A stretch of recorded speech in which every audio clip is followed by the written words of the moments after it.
Hi, this is my mobile phone.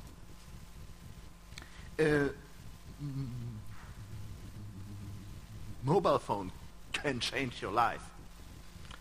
And a mobile phone gives you individual freedom. With a mobile phone, you can shoot a crime against humanity in Syria. With a mobile phone, you can tweet a message and start a protest in Egypt. And with a mobile phone, you can record a song, load it up to SoundCloud, and become famous. All this is possible with your mobile phone. I'm a child of 1984, and I live in the city of Berlin.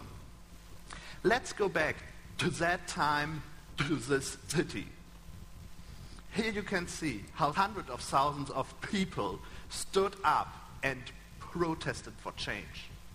This is autumn 1989. And imagine that all those people standing up and protesting for change had a mobile phone in their pocket. Who in the room has a mobile phone with you? Hold it up. Hold your phones up. Hold your phones up. Hold it up. An Android, a BlackBerry. Wow. That's a lot. Almost everybody today has a mobile phone. But today I will talk about me and my mobile phone and how it changed my life. And I will talk about this. These are 35,830 lines of information, raw data. And why are these information there? Because in the summer of 2006, the EU Commission tabled a directive. This directive calls Data Retention Directive. This directive says that each phone company in Europe, each internet service company all over Europe, has to store a wide range of information about their users. Who calls whom? Who sends whom an email? Who sends whom a text message? And if you use your mobile phone, where you are. All these information are stored for at least 6 months up to 2 years by your phone company or your internet service provider. And all over Europe, people stood up and said, we don't want this. They said, we don't want this data retention. We want self-determination in the digital age, and we don't want that phone companies and internet companies have to store all this information about us. There were lawyers, journalists, priests, they all said, we don't want this. And here you can see like 10,000 of people went out on the streets of Berlin and said, freedom, not fear. And some even said, this would be Stasi 2.0.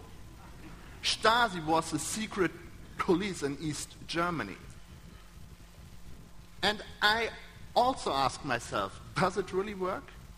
Can they really store all this information about us every time I use my mobile phone? So I asked my phone company, Deutsche Telekom, which was at that time the largest phone company in Germany. And I asked them, please, send me all the information you have stored about me. And I asked them once, and I asked them again, and I got no real answer. It was only blah blah answers. But then I said, I want to have this information, because this is my life. You are protocolling. So I decided to start a lawsuit against them, because I wanted to have this information.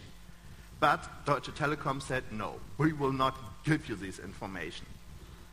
So at the end, I had a settlement with them. I put down the lawsuit and they will send me all the information I asked for. Because in the meantime, the German Constitutional Court ruled that the implementation of this EU directive into German law was unconstitutional. So I got this ugly brown envelope with a CD inside. And on the CD, this was on. 35,830 lines of information. And first I saw it and I said, okay, it's a huge file, okay. But then after a while I realized, this is my life. This is 6 months of my life into this file. So I was a little bit skeptical, what should I do with it? Because you can see where I am, where I sleep at night, what am I doing?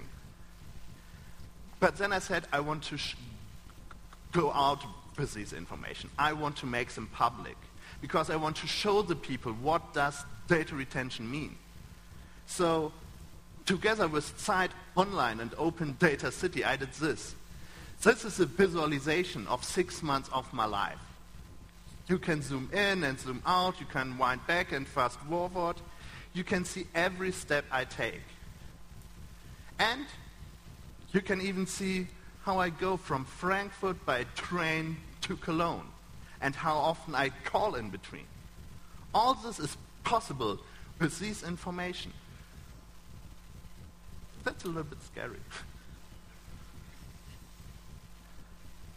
But it is not only about me. It's about all of us. First, it's only like I call my wife and she calls me. And we talk to each other a couple of times. And then there are some friends calling me and they call each other. And after a while you are calling you and you are calling you and you have this great communication network where you can see how your people are communicating with each other, what times they call each other, when they go to bed. You can see all this. You can see the hubs, like who are the leaders in a group. If you have access to this information, you can see what your society is doing. If you have access to this information, you can control your society. This is a blueprint for countries like China and Iran. This is a blueprint how to survey your society because you know who talks to whom, who sends whom an email. All this is possible if you have access to this information. And these information are stored for at least 6 months in Europe, up to 2 years. Like I said at the beginning, imagine that all those people on the streets of Berlin in autumn of 1989 had a mobile phone in their pocket. And the Stasi would have known who took part at these protests. And if the Stasi would have known who are the leaders behind it, this may never have happened. The fall of the Berlin Wall would maybe not there. And in the aftermath also not the fall of the Iron Curtain. Because today state agencies and companies want to store as much information as they can get about us, online and offline. They want to have the possibility to track our lives, and they want to store them for all time.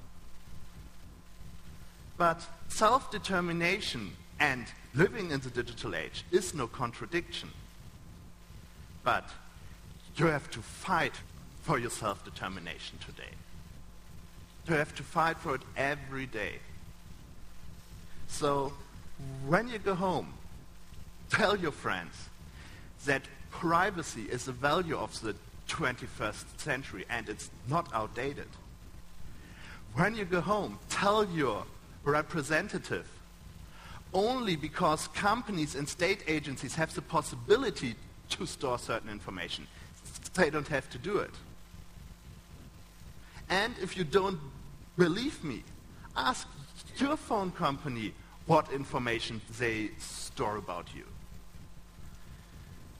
So, in the future, every time you use your mobile phone, let it be a reminder to you that you have to fight for self-determination in the digital age.